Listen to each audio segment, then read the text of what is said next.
اگلی صبح جب ماہم کی آنکھ کھلی تو اس نے خود کو نرم اور گرم بستر پر لیٹا ہو پایا۔ وہ اپنی جگہ سے اٹھی اور ہاتھ کی پشت سے آنکھ مسلتے ہوئے اپنے آس پاس نظر دوڑانے لگی تو سامنے ہی اسے صوفے پر سکندر رات والے حلیے میں بیٹھا نظر آیا۔ اس کے چہرے پر اب بھی سنجیدگی تھی اور سپاٹ نظریں اسے ہی دیکھ رہی تھی۔ اچانک ہی اسے اپنی رات والی ساری کرتوتیں یاد آئی۔ گڑبڑا کر اس نے وارڈروب کی طرف دیکھا جو بند تھا۔ پھر اس کی نظریں پھسل کر زمین پر گئی جہاں کچھ بھی نہیں تھا، نہ کوئی فائل، نہ کوئی پیپر۔ محترمہ، کمرے کے معائنے سے اگر فرصت مل گئی ہو تو ذرا اٹھ کر میرے پاس آئیں گی آپ؟ سکندر نے اسی سنجیدگی سے اسے مخاطب کیا تو وہ تھوک نگلتی اپنی جگہ سے اٹھی اور آہستہ آہستہ قدموں سے چلتی اس کے پاس صوفے پر تھوڑے فاصلے پر آ کر بیٹھ گئی۔ اب بتاؤ مجھے، میرا لاکر کیوں کھولا تھا؟ جھک کر اسے دیکھتے ہوئے سکندر نے سنجیدگی سے سوال کیا تو وہ بولی، نہیں تو میں نے نہیں کھولا تھا آپ کا کوئی لاکر۔ جھوٹ بولتے ہوئے یہ بھول گئی تھی کہ اس کے نیند میں ڈوبے گٹھڑی بنے وجود کو بیڈ تک لانے والا کوئی اور نہیں بلکہ سکندر ہی تھا۔ اچھا، تو پھر رات میں کیا تمہاری آتما زمین پر فائلوں اور پیپر کے بیچ لیٹی خراٹے مار رہی تھی؟ سکندر کی بات پر ماہم نے شرمندگی سے آنکھیں بند کر لی۔ یوں کبوتر کی طرح آنکھیں بند کرنے کا کوئی فائدہ نہیں، جواب تو میری بات کا۔ وہ میں کچھ تلاش کر رہی تھی نا، اس نے ہکلاتے ہوئے جواب دیا۔ اس کی نظریں ابھی بھی جھکی ہوئی تھی۔ اچھا، کیا تلاش کر رہی تھی تم؟ پتہ نہیں۔ اس کی آواز کافی دھیمی تھی مگر پھر بھی سکندر جیسے تیز سننے والے بندے نے آسانی سے سن لی۔ کیا مطلب پتہ نہیں؟ تم نے میرا لاکر کس لیے کھولا تھا ماہم؟ صحیح سے جواب دو مجھے۔ اس بار سکندر نے آواز کو ذرا سخت کرتے ہوئے پوچھا۔ وہ میں سچ جانا چاہتی تھی نا اپنے بارے میں۔ کیسا سچ؟ ہاں، وہی سچ جو آپ مجھ سے چھپا رہے ہیں۔ کیوں کھیل رہے آپ میرے ساتھ؟ بتا کیوں نہیں دیتے کہ سچ کیا ہے؟ کیوں سولی پر لٹکائے رکھا ہے مجھے؟ اپنے اندر اٹھتے غصے کو بڑی مشکل سے قابو کرتے ہوئے وہ اپنی جگہ سے اٹھ کھڑی ہوئی۔ سکندر نے بہت آرام سے اسے دیکھا۔ تو تم سچ جاننا چاہتی ہو؟ ہاں ہاں بالکل۔ کیا تم برداشت کر پاؤ گی سچ کو؟ اتنی ہمت ہے تم میں؟ ہاں، میرے اندر بہت ہمت ہے۔ حیرت کی بات ہے، مجھے تو آج تک وہ ہمت دکھائی نہیں دی تم میں۔ ویسے بھی میں یہی چاہتا ہوں کہ تم سچائی کو جانو ماہم، اس کا سامنا کرو، کیونکہ سچ کبھی کبھی بہت تکلیف دیتا ہے۔ آپ پہلیاں بھجوانا بند کریں، مجھے بتائیں پلیز سچ کیا ہے؟ میں تو صرف تمہیں تیار کر رہا ہوں سچ بتانے کے لیے، کیونکہ سچ ایک نہ ایک دن سامنے ضرور آتا ہے۔ ایک نظر اسے دیکھ کر وہ صوفے پر آگے کی طرف کھسکا اور سامنے شیشے کی ٹیبل پر رکھی فائلوں میں سے ایک فائل اٹھا کر اس کی طرف بڑھا دی۔ یہ کیا ہے؟ ماہم نے ناسمجھی سے پہلے سکندر کو اور پھر اس کے ہاتھ میں موجود فائل کو دیکھتے ہوئے پوچھا۔ کچھ خاص نہیں، اس فائل میں کچھ پکچرز ہیں، غور سے دیکھو انہیں، شاید تمہیں کچھ یاد آ جائے۔ ماہم اس کے ہاتھ سے فائل لے کر دوبارہ اسی جگہ پر جا کر بیٹھ گئی جہاں وہ کچھ دیر پہلے سے اٹھی تھی۔ پھر وہ فائل کھول کر دیکھنے لگی جس میں سکندر کے کہنے کے مطابق کچھ فوٹوز تھے، نہ جانے کس کے۔ وہ ایک ایک کر کے ساری پکچرز دیکھتی رہی۔ پاس بیٹھا سکندر غور سے اس کے چہرے کو دیکھ رہا تھا جہاں صرف الجھن اور نہ سمجھی تھی۔ یہ سب کس کی تصویریں ہیں؟ کون ہیں یہ لوگ؟ اور یہ بچی کون ہے؟ باری باری تصویروں کو دیکھتے ہوئے آخر میں ایک تصویر میں موجود بچی کے بارے میں پوچھا جو عموماً ہر تصویر میں موجود تھی۔ کیا تم نے کسی کو نہیں پہچانا ماہم؟ سکندر کے لہجے میں افسوس تھا۔ پہلی مرتبہ ماہم اسے اتنا اداس دیکھ رہی تھی۔ وہ مزید حیران ہوئی تھی اس کی بات پر۔ نہیں تو میں نے انہیں کبھی دیکھا ہی نہیں، تو پہچانوں گی کیسے؟ الجھن میں کھری وہ کبھی سکندر کو تو کبھی اپنے سامنے ان تصویروں کو دیکھ رہی تھی۔ بہت افسوس کی بات ہے ماہم کہ تمہاری یادداشت اتنی کمزور ہے۔ حالانکہ مجھے اپنے بچپن کا سب کچھ یاد ہے۔ اگر مجھ سے میرے 6 سالہ زندگی کے بارے میں کوئی پوچھے تو میں آسانی سے سب کچھ بتا سکتا ہوں۔ ہاں، ہر کوئی آپ کی طرح ذہین اور تیز ترار تو نہیں ہوتا نا سکندر صاحب۔ ماہم نے بھی اس کے طنز پر اس پر جوابی حملہ کیا تھا۔ چلو شکر ہے کہ تم نے یہ تو مانا کہ میں ذہین ہوں۔ سکندر نے آنکھ مارتے ہوئے اسے مسکرا کر ماہم کو دیکھا تو ماہم نے منہ بنا کر اسے گھورتے ہوئے کہا، صرف ذہین نہیں، آپ تیز بھی ہیں۔ اچھا، صحیح بات ہے، ذہانت کے ساتھ تیزی تو آ ہی جاتی ہے نا۔ خیر، یہ کچھ پیپرز ہیں، انہیں آرام سے پڑھو جب تک میں فریش ہو لیتا ہوں۔ دوسری فائلز اس کی طرف بڑھا کر وہ اپنی جگہ سے اٹھ کھڑا ہوا تو وہ بولی، مجھے کوئی پیپرز نہیں پڑھنے، مجھے پہلے بتائیں کہ یہ پکچرز کس کی ہیں۔ ماہم نے غصے سے اسے دیکھتے ہوئے کہا، یہ آدمی واقعی اس کا ضبط آزما رہا تھا۔ تم بہت ضدی ہونی ہو چکی ماہم، حالانکہ بچپن میں تم بہت معصوم ہوا کرتی تھی۔ اپنی کلائی سے گھڑی اتارتے ہوئے سکندر نے ایک نظر اسے دیکھا جو حد سے زیادہ بے چین اور الجھی ہوئی تھی۔ اسے سمجھ میں نہیں آ رہا تھا کہ اسے کیسے سب کچھ بتائے، یا وہ بتا پائے گا بھی کہ نہیں۔ آپ کو کیسے پتا کہ میں بچپن میں کیسی تھی؟ یہی تو بات ہے ماہم کہ میں تمہارے بارے میں تم سے زیادہ جانتا ہوں، اور یہ تصویریں، یہ تمہارے ماں باپ کی ہیں، غور سے دیکھو انہیں۔ سنجیدگی سے کہہ کر اس کی بھوری آنکھوں میں وہ دیکھنے لگا اور پھر جھک کر ایک تصویر اس کی آنکھوں کے سامنے لہرائی۔ ماہم نے حیرانی سے پہلے اسے اور پھر اس کے ہاتھ میں موجود پکچر کو دیکھا۔ کیا بکواس کر رہے ہیں آپ؟ یہ میرے پیرنٹس نہیں، میرا باپ وہ ہے جس نے کچھ دن پہلے مجھے آپ کے ساتھ رخصت کیا، اور میری ماں وہ ہے جو مجھے اور میرے باپ کو چھوڑ کر چلی گئی تھی، اور یہ بات میں آپ کو پہلے ہی بتا چکی ہوں، مگر آپ شاید بھول رہے ہیں۔ اس کے ہاتھ سے تصویریں جھپٹ کر اس نے غصے سے اسے گھورا اور اپنی جگہ سے اٹھ کھڑی ہوئی۔ میں کچھ نہیں بھولا ماہم، بھول تو تم گئی ہو۔ جس نے تمہیں رخصت کیا وہ تمہارا باپ نہیں، اور نہ ہی تمہیں چھوڑ کر جانے والی تمہاری ماں تھی، بلکہ تمہارے ماں باپ کا تو… بولتے بولتے وہ رک گیا اور اس کی آنکھوں میں دیکھا جہاں بے چینی ہی بے چینی تھی۔ میرے ماں باپ کا کیا؟ تمہارے ماں باپ… سکندر پھر کچھ کہتے کہتے رکا تھا، لبوں پر زبان پھیری جیسے اچانک ہی اسے شدید پیاس کا احساس ہونے لگا ہو۔ ماہم، تمہارے پیرنٹس کو مار دیا گیا تھا۔ ہمت کر کے اس نے بہت مشکل سے یہ جملہ ادا کر لیا۔ اس کی آنکھیں ابھی بھی ماہم کے چہرے پر ٹکی ہوئی تھی۔ اچھا، کمال ہے سکندر کہ آپ اتنی مہارت سے جھوٹ بولتے ہیں، یہ تو میں جانتے ہی نہیں تھی، مجھے لگتا تھا کہ آپ بہت سچے ہیں۔ ماہم کے لہجے میں نفرت اور بے یقینی تھی، آنکھوں میں بے پناہ حیرت لیے اسے دیکھ رہی تھی جو حد سے زیادہ سنجیدہ لگ رہا تھا۔ میں تو سچا ہوں ماہم، بس تم اندھیرے میں جی رہی ہو، اس لیے ہوش کی دنیا میں واپس آؤ لڑکی، اور میری بات کا یقین کرو۔ یہ جو شخص اس تصویر میں دکھ رہا ہے نا تمہیں، یہ تمہارے باپ ہیں عدیل شیرازی، اور یہ خوبصورت عورت تمہاری ماں ہے۔ غور سے دیکھو انہیں ماہم، اور یہ جو بچی اس تصویر میں مسکرا رہی ہے، یہ تم ہو ماہم، یہ تم ہو۔ غور سے دیکھو، تمہاری آنکھیں بالکل جویریہ آنٹی پر گئی ہیں، مسکراتی ہوئی آنکھیں، اور تمہاری مسکان عدیل انکل کی طرح ہے۔ تم بالکل ان دونوں کا عکس ہو ماہم، تمہیں سمجھ میں کیوں نہیں آ رہی؟ وہ ایک ایک تصویر اٹھا کر اسے سمجھانے کی کوشش کر رہا تھا، اور ماہم تھی کہ بس حیران نظروں سے اسے ہی دیکھی جا رہی تھی، بنا پلکے جھپکائے، اور اس کا دل سکندر کے حق میں گواہی دے رہا تھا۔ اس کا دل کہہ رہا تھا کہ ہاں، سکندر سب کچھ سچ بول رہا ہے۔ تبھی وہ اپنے دل سے بھی خوف زدہ ہوئی۔ یہ انکشاف اس کے لیے بہت تکلیف دہ اور بے یقینی تھا، اور اس کا دل تھا کہ ان رازوں کے سچ ہونے کی گواہی دے رہا تھا۔ نہیں، یہ سب بکواس ہے، آپ جھوٹ بول رہے ہیں، یہ میرے پیرنٹس نہیں۔ بے یقینی سے انکار میں سر ہلاتی وہ پیچھے کھسکی اور صوفے کے ہتھے پر جا ٹکرائی۔ اس سے پہلے کہ وہ گرتی، سکندر نے جلدی سے اس کا ہاتھ پکڑ کر اسے اپنی طرف کھینچا۔ میں کیوں جھوٹ بولوں گا ماہم؟ سوچو ذرا، کیا فائدہ ہوگا مجھے تم سے جھوٹ بولنے کا؟ اچھا چلو، مان لیا کہ میں جھوٹ بول رہا ہوں، تو کیا انصاری صاحب بھی جھوٹے ہیں؟ کیا تمہیں ان کی بات کا بھی یقین نہیں؟ دونوں ہاتھوں سے اسے تھام کر اس کے آنسو سے ڈبڈبائی آنکھوں میں آنکھیں ڈال کر بول رہا تھا۔ اس کی گرے شفاف آنکھوں کی سرد مہری آج پوری طرح غائب تھی۔ آج وہاں صرف محبت ہی محبت تھی، تکلیف ہی تکلیف تھی۔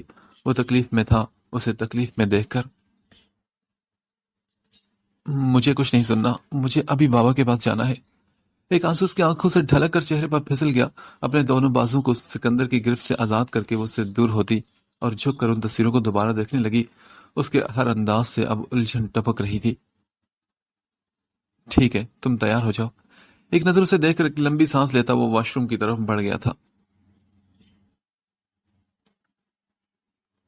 کس کا فون تھا باس؟ شوکت کا فون تھا، اور ایک بری خبر ہے اور ایک اچھی۔ بتاؤ پہلے کون سی سناؤ؟ موبائل ہاتھ میں تھامے نبیل شرازی نے سوچ بھری نظروں سے اپنے سبھی آدمیوں کو باری باری دیکھتے ہوئے کہا، باس پہلے بری خبر ہی سنا لے۔ ان میں سے ایک نے کہا۔ تو وہ بولا، کیوں؟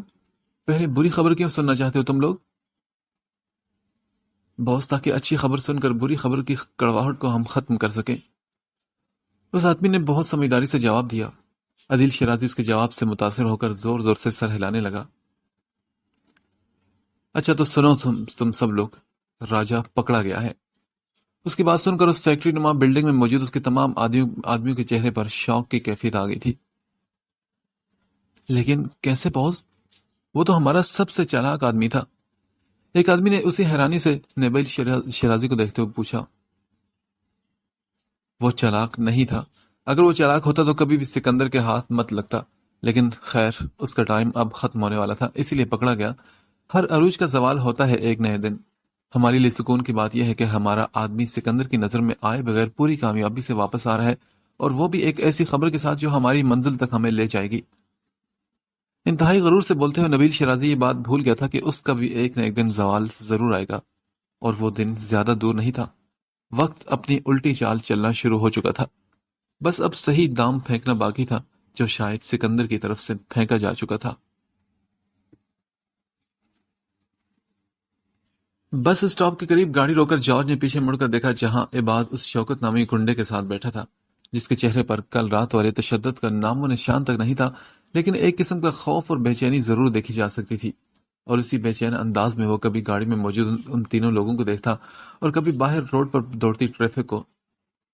شام کا وقت ہونے کو تھا، سورج اپنی شعاعیں لپیٹے گھر واپسی کا ارادہ کر رہا تھا، اور اسی طرح ممبئی جیسے بزی شہر میں رہنے والے لوگ بھی صبح کے نکلے اپنے کاموں سے فارغ ہو کر گھروں کو روانہ ہو رہے تھے۔ شوکت کے پاس بیٹھے بعد نے اس سے پوچھا، تمہیں یاد ہے نا کہ کیا کرنا ہے؟ جی سر، مجھے سب یاد ہے۔ سوچ لو شوکت، ایک بھی غلطی ہونے نہ پائے، ورنہ پتہ ہے نا کہ نتیجہ کیا ہوگا۔ عباد کے لہجے میں وارننگ تھی، جبکہ آگے بیٹھے حماد نے بیزاری سے اسے دیکھا۔ بڑی مشکل سے وہ 3 گھنٹے سو پایا تھا کہ عباد اسے زبردستی اپنے ساتھ پھر سے گھسیٹ لایا تھا۔ جی سر، کوئی غلطی نہیں ہوگی، جیسا آپ نے کہا ویسا ہی ہوگا۔ خوفزدہ لہجے میں بول کر اس نے اپنی نظریں جھکا لی تھی۔ دیٹس گڈ، مجھے تم پر پورا بھروسہ ہے۔ اتنی دیر میں وہ پہلی بار مسکرایا تھا، اور پھر ہاتھ بڑھا کر اس نے شوکت کے کندھے کو تھپکا تھا۔ اس کا انداز شوکت کو ہمت دینے والا تھا۔ دیکھو شوکت، ہم لوگ برے نہیں، اور میں تو بالکل برا نہیں، اس لیے تم ڈرو مت اور ہماری مدد کرو تاکہ ہم اس الجھن سے جلد آزاد ہو جائیں، اور ساتھ میں تمہیں بھی اس فضول کام سے چھٹکارا مل جائے۔ حماد کی بات پر عباد کے ساتھ ساتھ جارج نے بھی اسے دیکھا تھا۔ جارج کے اشارہ کرنے پر شوکت گاڑی کا دروازہ کھول کر باہر نکل آیا۔ اب اس کے چہرے پر سکون تھا۔ ایک نظر گاڑی میں انتونے کو دیکھ کر وہ مڑ کر اپنی منزل کی طرف بڑھ گیا، سب کچھ ٹھیک کرنے کے لیے۔ ارے حماد، واہ، ویسے ایک رات کی جگائی نے تمہیں کافی عقل مند بنا دیا ہے۔ کیوں نہ آج رات پھر تمہیں کسی کام پر لگا دی جائے؟ کیا خیال ہے تمہارا جارج اس بارے میں؟ عباد نے شرارتی انداز میں کہتے ہوئے حماد کی طرف دیکھا، جو سرخ آنکھیں لیے اسے ہی گھور رہا تھا۔ سر، نئے کام میں تو کوئی دیری نہیں کرنی چاہیے۔ جارج بھی مسکرا کر حماد کو دیکھتے ہوئے کہنے لگا۔ تم دونوں بکو مت اور مجھے گھر ڈراپ کرو۔ اتنی مزیدار نیند لے رہا تھا میں، اور اس معمولی سے کام کے لیے تم لوگوں نے میری نیند خراب کر دی۔ باری باری ان دونوں کو گھور کر بولتے ہوئے آگے مڑ گیا۔ حماد، بھولو مت کہ ہم ٹیم ہے، اور ٹیم ہمیشہ ایک ہو کر کام کرتی ہے، اور یہ کوئی معمولی کام نہیں تھا ڈفر۔ عباد نے سنجیدگی سے کہتے ہوئے آگے بڑھ کر زور سے اس کے سر پر ایک تھپڑ مارا، جس کے لیے وہ تیار نہیں تھا، اور اس کا سر اس اچانک حملے سے آگے کی طرف لڑک گیا تھا۔ ہاں ٹھیک ہے، تو رک جا، ابھی تیری بیوی کو فون کرتا ہوں۔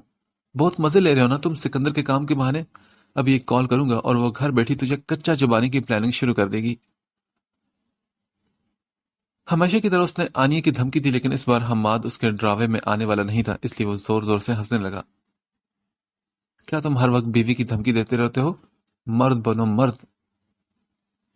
ہاں، میں مرد ہی ہوں، غور سے دیکھو ذرا مجھے۔ عباد کی بات پر وہ غصے سے بولا تو عباد کے ساتھ ساتھ جارج بھی کہہ لگا کر ہنس پڑا تھا۔ ارے ماہم بیٹا، تم یہاں اچانک؟ ان دونوں کو یہ اچانک اپنے سامنے دیکھ کر انصاری صاحب حیرانی سے اپنی جگہ سے اٹھ کھڑے ہوئے تھے۔ کیوں، کیا میں اب یہاں آ بھی نہیں سکتی بابا؟ ماہم نے اکڑے ہوئے انداز میں کہا تو وہ بولے، ارے نہیں بیٹا، کیسی باتیں کر رہی ہو، یہ تمہارا ہی تو گھر ہے، جب چاہو آؤ۔ پھر انہوں نے سوالی نگاہوں سے دروازے کے فریم کے ساتھ کمر ٹکا کر کھڑے سکندر کو دیکھا۔ کیا بات ہے بیٹا، کیا تم دونوں کے بیچ کچھ ہوا ہے کیا؟ سکندر، سب خیریت ہے نا؟ جی نہیں انصاری صاحب، آپ کی بیٹی کو میری باتوں کا یقین نہیں۔ بابا آپ کہتے نا کہ یہ سب جھوٹ ہے، ایسا کچھ بھی نہیں۔ وہ بڑی مشکل سے بولی کہ اس کی آنکھیں بھی ضبط سے سرخ ہو رہی تھی۔ نہیں بیٹا، میں نہیں کہہ سکتا ایسا۔ لیکن کیوں بابا؟ حیران نظروں سے انہیں دیکھتی وہ مزید ان کے قریب ہو کر کھڑی ہو گئی تھی۔ اس لیے کہ بیٹا یہی سچ ہے، سکندر نے جو کچھ تمہیں بتایا وہ سب سچ ہے۔ تم میری بیٹی نہیں ہو ماہم۔ ارے میں تو کچھ بھی نہیں ہوں تمہارا، نہ تمہارا نہ سکندر کا، میرا کسی سے کوئی رشتہ نہیں۔ میں تو بس ملازم ہوں جس نے اپنے مالک اپنے محسن کے ساتھ وفا کی، ان سے کیے ہوئے وعدے کو پورا کیا۔ ماہم بیٹا، میں تمہارا بابا نہیں ہوں۔ سکندر کی بات کا یقین کر لو کیونکہ وہ سچا ہے، اور مجھے معاف کر دو بیٹا۔ ماہم کا ہاتھ پکڑے وہ پشیمانی سے کہتے ہوئے انہوں نے اپنا سر اس کے سامنے جھکا لیا تھا۔ ماہم تو پھٹی پھٹی نگاہوں سے ان کے جھکے ہوئے سر کو دیکھنے لگی۔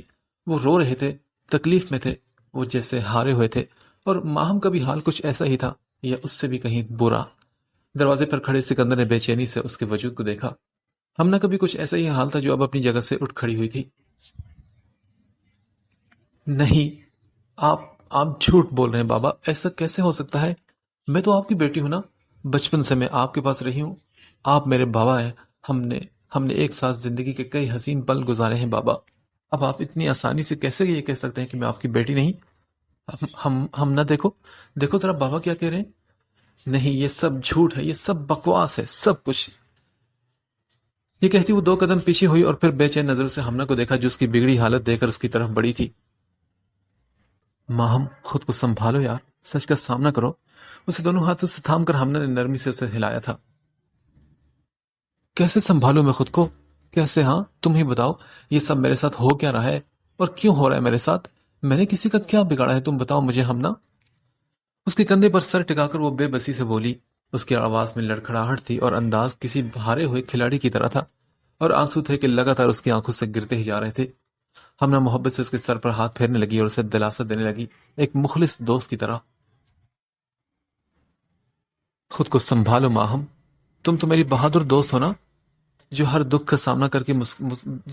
کا سامنا مسکرا کر کرتی تھی۔ نہیں ہمنا، مجھے اب ڈر لگ رہا ہے، یہ سب بہت عجیب ہے، بہت ڈراؤنا، اور مجھے یقین نہیں آ رہا کہ میرے ماں باپ کو قتل کر دیا گیا اور میں اتنے سکون سے اپنی زندگی کیسے جیتی رہی۔ کوئی بیٹی کیسے اپنے حقیقی ماں باپ سے انجان رہ سکتی ہے؟ میں جسے اپنی زندگی سمجھتی رہی وہ میری زندگی تھی ہی نہیں، وہ تو ایک دھوکہ تھا۔ میں اتنے سال ایک دھوکے کو اپنی زندگی سمجھتی رہی، کتنی بیوقوف ہوں نا میں۔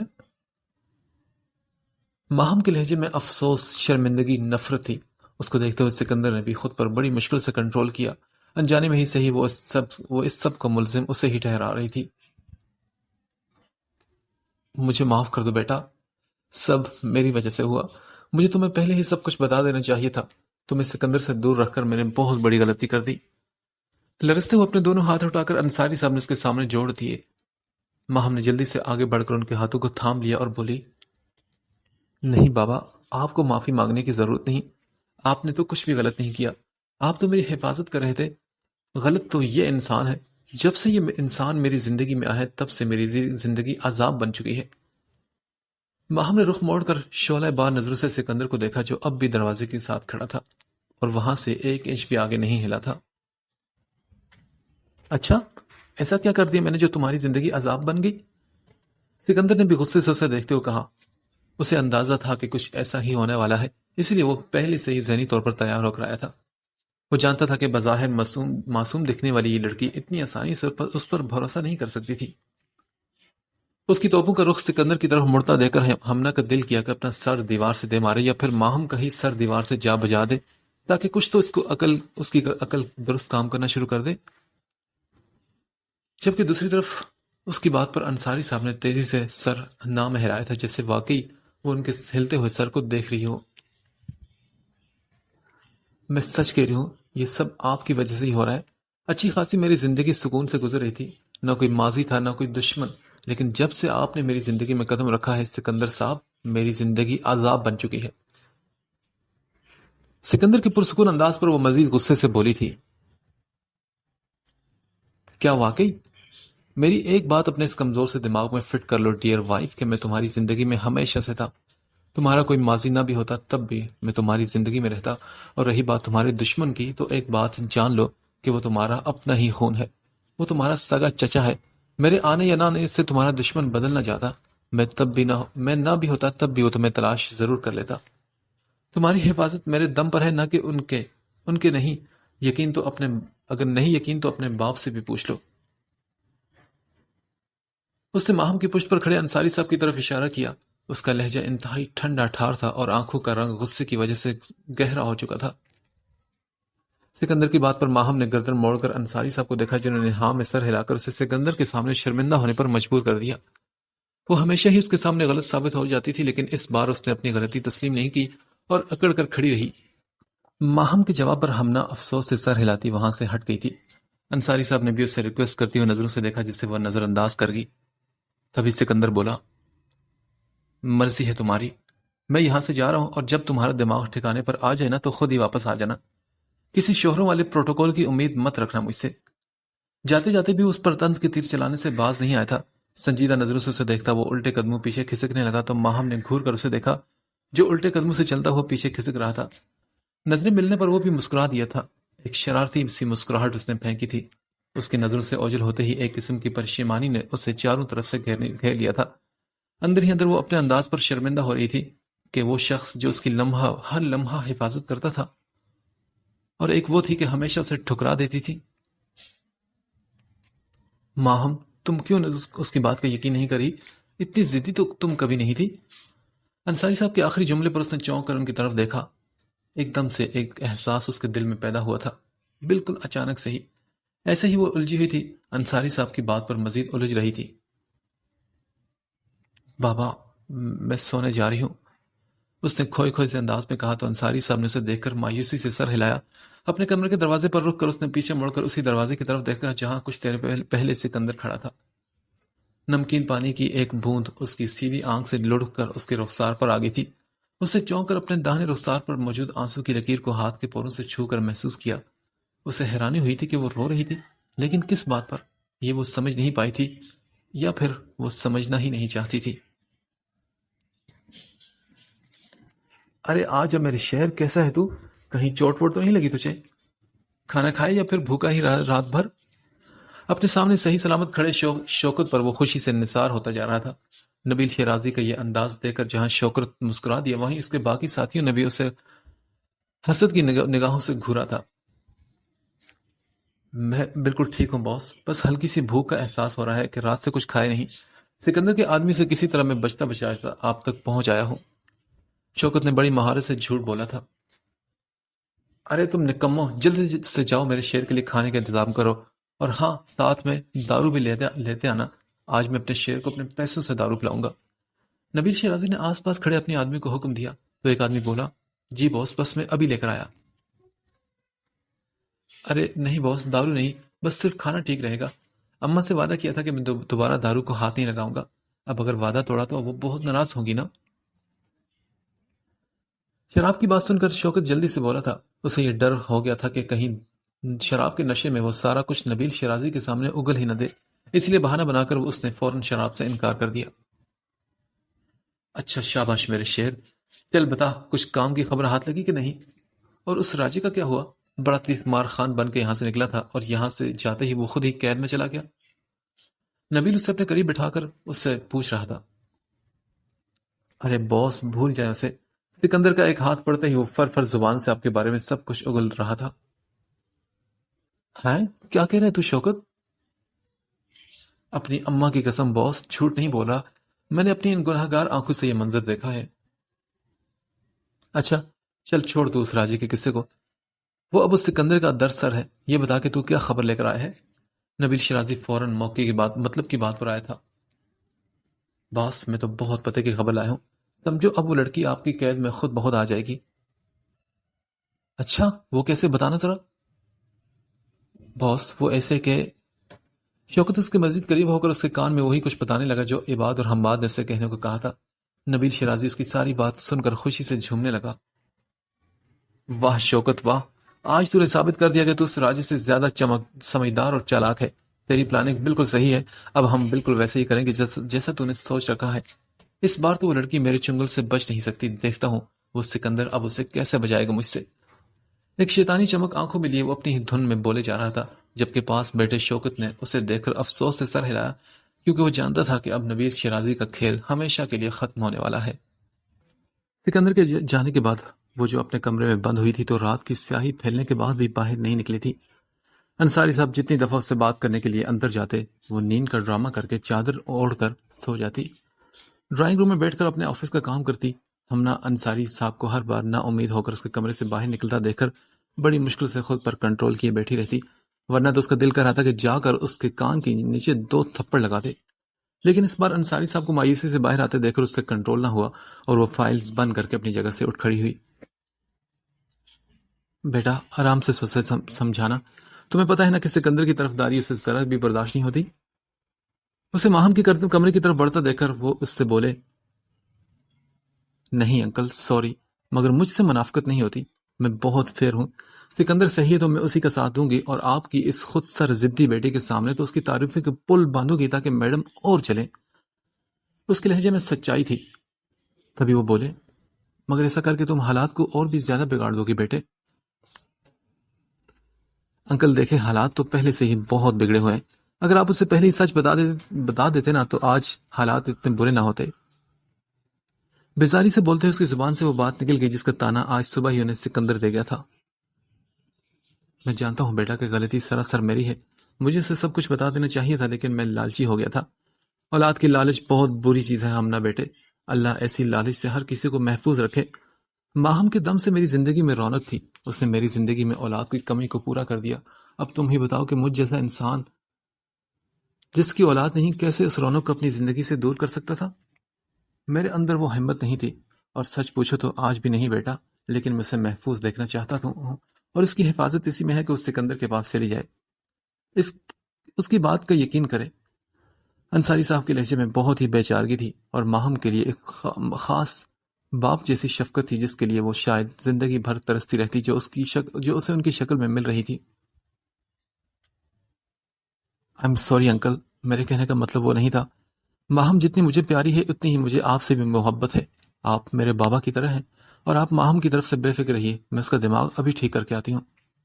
ویسے آپ کی بیٹی ہے بہت افلاطون ٹائپ کی، سکندر جیسے انسان کے منہ پر اسے مکار اور جھوٹا کہتی رہی۔ اس کی بات پر انصاری صاحب بھی دھیرے سے ہنس پڑے تھے۔ جارج، تم ابھی یہاں پہنچو، میں بس نکل رہا ہوں، اور دھیان رہے کہ کوئی غلطی نہ ہونے پائے، کڑی نظر رکھنا۔ اپنی بات ختم کر کے موبائل پینٹ کی جیب میں ڈالتا وہ تیزی سے باہر نکلا اور آس پاس نظریں دوڑانے لگا۔ کسی کو بھی اپنی طرف متوجہ نہ پا کر گاڑی کا دروازہ کھول کر وہ اندر بیٹھ گیا۔ اب اس کا ارادہ عباد کے پاس جانے کا تھا، اس معاملے کو پوری طرح سے جڑ سے اکھاڑنے کے لیے مکمل پلاننگ کرنے کا۔ پھر تھوڑی دیر بعد اس کی گاڑی عباد کے فارم ہاؤس کے دروازے پر کھڑی تھی۔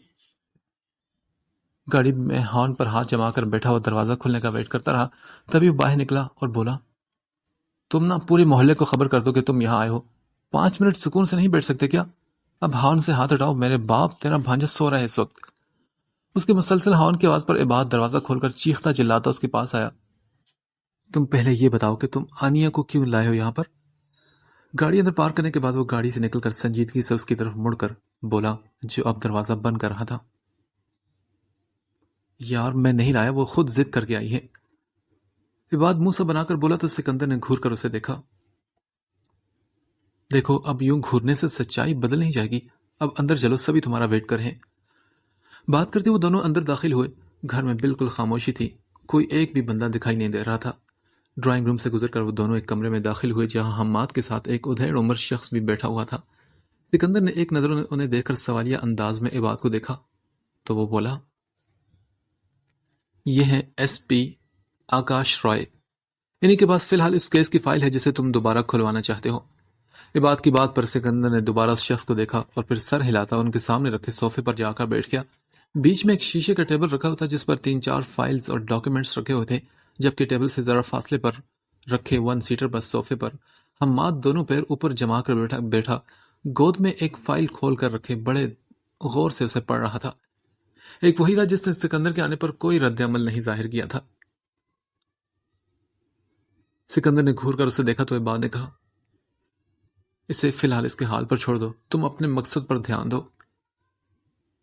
اس کے چہرے پر ایک طنزیہ سی مسکراہٹ تھی، جیسے کوئی مزاحیہ بات یاد آ گئی ہو، مگر سکندر پھر بھی پوچھے بنا رہ نہ سکا اور بولا، ویسے یہ کر کیا رہا ہے؟ ابے یار، اسے انکل نے نہ کچھ فائل چیک کرنے کو دی ہے، برخوردار اسی میں پریشان ہے بیچارہ۔ یہ بات کی بات پر سکندر نے دوبارہ حماد کی طرف دیکھا جو بڑے دھیان سے ایک ایک پیج کو پڑھ رہا تھا۔ اس کے ماتھے پر پریشانیوں کا جال بچھا تھا اور ہاتھ میں پکڑے پین کو بے دھیانی میں وہ ہلائے جا رہا تھا، جیسے کوئی پوائنٹ اس کی سمجھ میں نہ آیا ہو۔ سنو، کہو تو اریبہ کو بلا دوں تمہاری مدد کے لیے؟ پلیز سکندر، میرا دماغ خراب مت کرو، فی الحال میں کسی سے بات کرنے کے موڈ میں نہیں۔ یوں ہی فائل پر نظر جمائے حماد بولا تھا۔ سکندر نے اس کی بات سن کر مسکراتے ہوئے رخ پھیر کر اپنے سامنے بیٹھی ایس پی آکاش کی طرف دیکھا جو اسی کی توجہ کا منتظر تھا۔ جی تو ایس پی صاحب بتائیے پھر آپ ہماری کیا مدد کر سکتے ہیں؟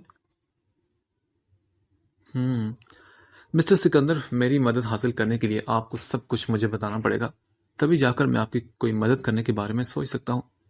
ایس پی نے سکندر کو دیکھ کر بڑے آرام سے جواب دیا۔ کیا آپ رشوت لینے والوں میں سے ہیں؟ سکندر نے اسے چپتی ہوئی نظروں سے دیکھتے ہوئے پوچھا۔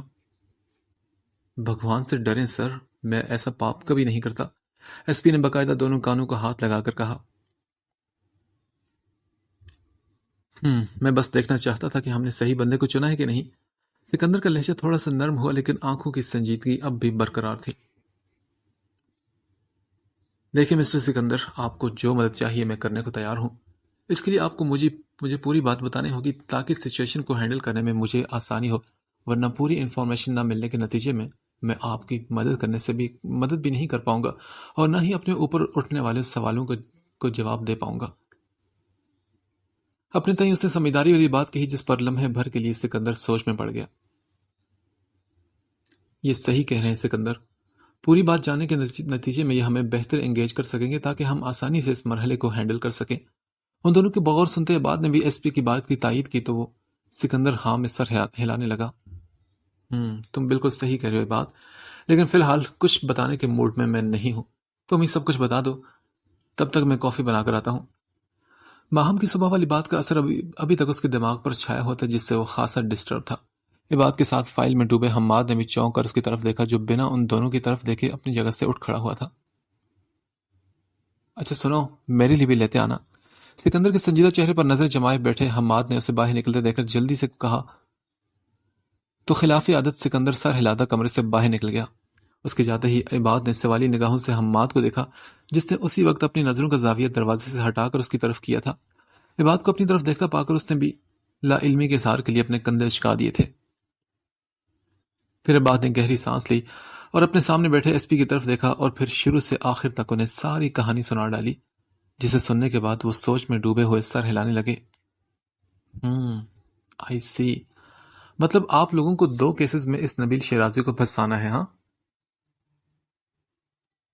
ایس پی، وہ پہلے ہی ملوث ہے اس کیس میں۔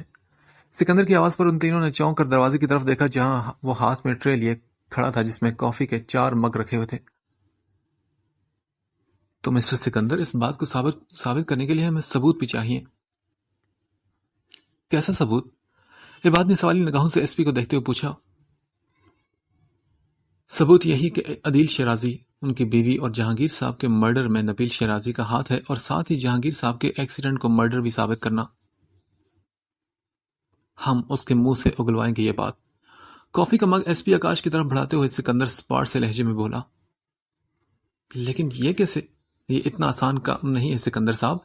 عدیل شیرازی کوئی 2 ٹکے کا گنڈا نہیں جس سے آسانی سے سب کچھ نکلوایا جا سکے۔ منشیات کے دھندے میں وہ کئی برسوں سے ملوث رہا تھا، اور بھولے مت کہ کتنی صفائی سے اس نے یہ 3 مرڈرز کروائے اور کسی کو خود پر شک بھی نہیں ہونے دیا۔ اور ویسے بھی کوئی اس بات کا آسانی سے یقین نہیں کرے گا کہ وہ وہی عدیل شیرازی جیسے اثر و رسوخ والی شخصیت کا قاتل ہے، کیونکہ وہ اس کا اکلوتا اور چھوٹا بھائی ہے۔ یہی وجہ ہے کہ قانون نے ان تینوں مرڈرز کو ایکسیڈنٹ قرار دیا، 2 گیس لیک اور 1 کار ایکسیڈنٹ۔ بلا شبہ وہ ایک نہایت چالاک انسان ہے۔ لیکن کب تک چلے گی اس کی چالاکی؟ ہاں، اس وقت وہ کامیاب ہو گیا تھا اپنی چالاکیوں میں، کیونکہ اس وقت میں نہیں تھا، لیکن اب میں ہوں ایس پی، اور میں یعنی کہ سکندر اپنی چیزوں کی حفاظت کرنا اچھی طرح سے جانتا ہوں۔ کافی کا گھونٹ گھونٹ حلق سے اتارتے ہوئے اسے ایک ایک کر کے سارے بچڑوں کے چہرے یاد آ رہے تھے۔ آخر میں اسے اپنے باپ سے کیا وعدہ یاد آیا جسے وہ ہر حال میں پورا کرنا چاہتا تھا۔ ماضی کی یادیں آتے ہی اس کی آنکھیں سخت ہوئی تھی، اس کے جبڑے بیچ گئے اور چہرے پر ایک دم صفاقی آ گئی تھی۔ تو کیا اس کے لیے آپ کے پاس کوئی پلان ہے مسٹر سکندر؟ ایس پی آکاش نے اسے پوچھا تو وہ بولا، ہاں، بہت ہی پاورفل پلان ہے، بس مجھے آپ کی مدد کی ضرورت ہے اسے کامیاب بنانے کے لیے۔ ایس پی کو دیکھ کر وہ ہلکے سے مسکرایا تھا اور ایک شفاف مسکراہٹ اس کے چہرے پر پھیل گئی تھی۔ میں تو دل و جان سے حاضر ہوں، بس آپ حکم کریں سر کہ کب فورس لے کر آنا ہے اس مجرم کو پکڑنے کے لیے۔ یہ کہہ کر ایس پی آکاش نے ایک ذمہ دار آفیسر ہونے کا ثبوت دیا تھا۔ اب دیکھنا یہ تھا کہ وہ اپنی ڈیوٹی، اپنی وردی کے ساتھ کتنا مخلص ہے۔ صحیح، بس اسی جذبے کی تلاش تھی مجھے ایس پی۔ بظاہر تو سکندر مطمئن دکھ رہا تھا، لیکن اندر ہی اندر وہ بدلے کی آگ میں جھلس رہا تھا۔ حالانکہ یہ وہ بدلہ نہیں تھا جو وہ کرنے والا تھا، یہ تو ایک ذمہ داری تھی، ایک وعدہ تھا جو اس نے اپنے باپ سے کیا تھا، اور سکندر اپنے وعدوں کا کتنا پکا تھا یہ تو پوری دنیا جانتی تھی۔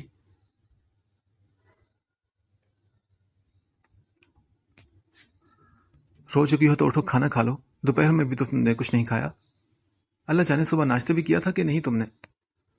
ہمنا اب ماہم کے سر پر کھڑی بول رہی تھی، جبکہ اوندھے منہ لیٹی ماہم نے نظر اٹھا کر اسے دیکھا اور پھر اپنا رخ موڑ لیا۔ ہمنا، مجھے بھوک نہیں، تم جاؤ یہاں سے۔ منہ دوسری طرف کیے وہ بولی، اس کے لہجے میں ناراضگی تھی۔ اسے یوں افسردہ دیکھ کر ہمنا کو بھی افسوس ہوا۔ کیوں بھوک نہیں ہے تمہیں؟ اور ادھر دیکھو میری طرف، تم رو کیوں رہی ہو؟ میں نہیں رو رہی ہمنا، بس میرے سر میں درد ہو رہا ہے۔ اچھا ٹھیک ہے نا، لاؤ میں تمہارا سر دبا دیتی ہوں۔ ہمنا کے لہجے میں ہمدردی تھی جس سے ماہم کو سب سے زیادہ چڑ تھی۔ نہیں، تم رہنے دو، تمہیں آفس کے کام بھی کرنے ہوں گے نا؟ ہاں، میری ایک ایسی قسمت کہاں کہ میرا باس مجھ پر فدا ہو کر شادی کر لے۔ ہمنا نے مصنوعی آہیں بھری تو ماہم نے کہا، اللہ کرے تمہارے ساتھ وہ ہو جو میرے ساتھ ہوا۔ اس کی بات پر وہ جھٹکے سے اپنی جگہ سے اٹھ کر ایسے بولی تھی، ایسے جیسے کوئی بہت خطرناک خبر مل گئی ہو اسے۔ کم آن ماہم، سکندر اب اتنا بھی برا نہیں، تم خواہ اس سے بدگمان ہو رہی ہو۔ یہ بدگمانی نہیں ہمنا، اس کے پیچھے کئی وجوہات ہیں۔ ماہم نے ناراض نظروں سے اسے دیکھا جو اب باقاعدہ اس کے سامنے بیڈ پر بیٹھی تھی۔ ہمنا کا بس چلتا تو وہ ہر وقت سکندر نامہ ہی کھول کر بیٹھ جاتی اس کے سامنے۔ اچھا چلو بتاؤ مجھے کیا وجہ ہے، ذرا مجھے بھی تو پتا چلے۔ دیکھو ہمنا، بدگمان ہونے کے لیے یہ وجہ کافی نہیں کہ وہ ان سب چیزوں کا ذمہ دار ہے۔ یہ کہہ کر ماہم خود بھی الجھی تھی اور وہ سوچ رہی تھی کہ کیا واقعی ان سب کا ذمہ دار سکندر ہے؟ کیا واقعی وہ اس سب کا گنہگار ہے؟ اوکے، تو بتاؤ مجھے بھلا کیسے ہو اس سب کا ذمہ دار؟ کیا اس نے تمہارے ماں باپ کو قتل کیا؟ کیا اس نے اپنے باپ کی کار کا ایکسیڈنٹ کروایا؟ کیا اسی نے تم سے تمہارا ماضی اتنے سال تک چھپائے رکھا؟ یا وہ تمہاری جان کا دشمن بنا ہے؟ ان میں سے کوئی ایک وجہ بتا دو تو میں مانوں کہ ہاں، سکندر غلط انسان ہے۔ ہمنا پلیز سٹاپ اٹ، تمہیں بابا نے بھیجا نا سکندر کی طرفداری کرنے کے لیے۔ ماہم نے ترچھی نظروں سے اسے گھورا جو ہمیشہ کی طرح سکندر کے حق میں پورے جوش و خروش سے بولی تھی۔ حالانکہ اس کی باتیں سن کر وہ بھی سوچ میں پڑ گئی تھی کہ کیا واقعی یہ سب ہو سکتا ہے؟ کیا واقعی سکندر ہی ان سب چیزوں کا ذمہ دار ہے؟ جی نہیں ماہم، میں اپنی مرضی کے مالک ہوں، اپنی آنکھوں سے دیکھتی ہوں اور اپنے کانوں سے سنی باتوں پر یقین کرتی ہوں، اپنے فیصلے خود اپنی عقل سے کرتی ہوں۔ اچھا، تو کیا میں دوسرے کی آنکھوں سے دیکھتی ہوں؟ ماہم نے اس کی بات سن کر جل کر کہا تو وہ بولی، ہاں بالکل یہی سمجھ لو، تم حالات کی آنکھوں سے دیکھ رہی ہو کہ حالات کب بگڑے، کس کے آنے کے بعد بگڑے۔ تم ان سب کے پیچھے سکندر کو ذمہ دار سمجھتے ہو، جو کہ بہت ہی غلط بات ہے۔ ہاں تو کیا ایسا نہیں ہے؟ نہیں، بالکل نہیں ماہم، بلکہ تمہیں شاید میری بات بری لگے، لیکن حالات تب سے بگڑے ہیں جب سے انصاری انکل نے تمہیں سکندر کی پہنچ سے دور کر دیا ہے۔ ہمنا نے سوچ سمجھ کر ایسا جملہ استعمال کیا کہ ماہم جیسی الٹی کھوپڑی کی لڑکی بات کا برا ہی نہ مان لے، لیکن سامنے بھی ماہم تھی جو اس کی سوچ پر کبھی بھی کھری نہیں اتری تھی۔ ایسا بالکل نہیں ہمنا، بابا نے میرے حفاظت کے لیے ایسا کیا تھا۔ اچھا ریلی؟ اگر واقعی حفاظت کے لیے ایسا کیا تھا تو اب تمہیں کیوں سکندر کے حوالے کریں؟ رکھے نا اپنے پاس، کرے نا اپنے دم پر تمہاری حفاظت، کیوں نہیں کرے اب وہ؟ ہمنا کو اب اس کی باتوں پر شدید غصہ آ گیا تھا، اس لیے وہ بھی غصے سے بولی۔ وجہ یہ تھی کہ وہ نہیں چاہتی تھی کہ ماہم اپنی غلط فہمی اور ضد کے چکر میں پڑ کر سکندر جیسے ساتھی کو کھو بیٹھے، اور ساتھ ہی وہ انصاری صاحب کو احساس ندامت سے باہر نکالنا چاہتی تھی، کیونکہ بابا مجھے محفوظ دیکھنا چاہتے ہیں، اور اسی لیے ماہم نے پھر سے کوئی بونگی سے دلیل دینا چاہی تو ہمنا نے کہا، اور کیا ماہم، مجھے بتاؤ کہ سکندر کو ہی کیوں چنا نے؟ کوئی دوسرا کیوں نہیں تھا؟ کسی دوسرے کو تمہاری حفاظت کے لیے کیوں نہیں چنا نے؟ ماہم کی بات بیچ میں ہی کاٹ کر وہ قدرے زور سے بولی۔ اس کی بات میں وزن تھا، اور یہی وجہ تھی کہ ماہم جیسی ضدی لڑکی بھی سوچ میں پڑ گئی تھی۔ پھر وہ بولی، مجھے نہیں پتا ان سب چیزوں کا۔ میں بتاتی ہوں کہ کیونکہ انہوں نے سکندر کے بابا سے وعدہ کیا تھا۔ وعدے کا مطلب تم سمجھتے ہو ماہم؟ سکندر کے علاوہ نے کسی پر بھروسہ ہی نہیں، اور شاید تمہیں بھی اس بات کا علم ہونا چاہیے کہ تم سکندر کے ساتھ ہی محفوظ رہ سکتی ہو۔ تو پھر یہ بدگمانیاں کیوں ماہم؟ کیوں تمہیں سے ہر بات کا الزام دے رہی ہو؟ کیوں اس کی بات کا یقین نہیں کر رہی تم؟ ہمنا بھی اب تنگ آ چکی تھی ماہم کی اس بے وجہ ضد سے، اس لیے وہ آج فیصلہ کر کے آئی تھی کہ ماہم کی اچھی خاصی برین واشنگ کر کے رہے گی۔ یہ تو وہ جانتی تھی کہ ماہم کو سکندر پر بھروسہ ہے، بس اس نے ایک ضد باندھ لی تھی، اس سے بدگمانی کی، اور آج اسی ضد کو وہ جڑ سے ختم کر دینا چاہتی تھی۔ ہمنا میں کیا کروں، بس میرا دل نہیں مانتا سکندر کے بارے میں۔ ماہم کے لہجے میں افسردگی تھی اور آنکھوں میں نمی تھی۔ وہ ایک سادہ سی زندگی جینے والی لڑکی تھی جس کی دنیا میں چال بازی اور قتل و غارت جیسی کوئی چیز نہیں تھی، اور کہاں یہ دنیا جہاں وہ الجھ کر رہ گئی تھی۔ ہر طرف اسے دشمن ہی دشمن نظر آ رہے تھے، اور اسے سمجھ نہیں آ رہی تھی کہ کس پر بھروسہ کرے اور کس پر نہیں۔ اور ریلی، تمہارا دل ایسی بکواس ضد کب سے کرنے لگا؟ دیکھو، یہ ضد تمہارے دل کی نہیں بلکہ دماغ کی ہے، جو تمہاری ہر محروموں کو پکڑ پکڑ کر تمہارے سامنے لا کھڑا کرتا ہے اور ان سے زبردستی اگلواتا ہے کہ سکندر ان سب چیزوں کا ذمہ دار ہے، جبکہ تمہارا دل وہ اس کے حق میں گواہی دیتا ہے ماہم، وہ اس کے سچا ہونے کی گواہی دیتا ہے۔ اگر وہ اس سب کا ذمہ دار ہوتا تو وہ تمہیں اس رات ان گنڈوں سے نہ بچاتا، تمہارے لیے وہ کبھی گولی نہ کھاتا، تم سے شادی نہ کرتا۔ تم ذرا دل سے سوچو ماہم کہ تمہارا دل بہت اچھا ہے، اور ایک اچھا دل ہی دوسرے اچھے دل کی پہچان کرتا ہے۔ تم سکندر پر یقین کرو ماہم، اسے موقع دو، پھر تمہاری زندگی بہت خوشگوار ہو جائے گی۔ اور ہاں، میں بھی کھانا لے کر آ رہی ہوں، جب پیٹ بھرا رہے گا تو دماغ بھی اچھے سے کام کرے گا۔ ماہم کے سر ہلانے پر وہ کھانا لینے کے لیے باہر نکل گئی، جبکہ کھانے کی سے بھری ٹرے لے کر واپس آئی تو ماہم کہیں جانے کے لیے پوری طرح تیار کھڑی تھی۔ کہاں جا رہی ہو تم اس وقت؟ میں کہاں جا سکتی ہوں؟ سکندر کے پاس؟ ہمنا کے سوال پر وہ ہاں میں سر ہلاتی بیڈ پر آ کر بیٹھ گئی اور کھانے کی طرف مڑ گئی۔ واو، بڑی بات ہے، اتنی جلدی عقل آ گئی تمہیں؟ بس کرو، اتنی بھی بیوقوف نہیں میں، ویسے بھی صرف بات کرنے جا رہی ہوں میں، اور کچھ نہیں۔ اچھا چلو، جو بھی ہے، تم جا رہی ہو تو سکندر کے پاس تو کھانا بھی تو اسی کے ساتھ کھا لینا، کیا پتا تمہارے جدائی میں اس نے کھانا بھی نہیں کھایا ہوگا۔ اسے آرام سے کھاتے ہوئے دیکھ کر ہمنا مزے سے بولی، اس کی آنکھوں میں شرارت تھی۔ وہ جورو کا غلام نہیں ہے کہ وہ بیوی کی ناراضگی پر بھوکا رہ جائے، وہ ایک بزنس ٹائکون ہے، بیوی کے آگے وہ کام اور صحت کو زیادہ اہمیت دینے والا بندہ ہے۔ ماہم اس کی شرارت سمجھ کر سنجیدہ سے لہجے میں بولی، اچھا خیر، اتنا بھی وہ نہیں ہے۔ بس کرو ہمنا، اگر دوبارہ تم نے یہ جملہ بولا تو میں تمہارا سر پھوڑ دوں گی۔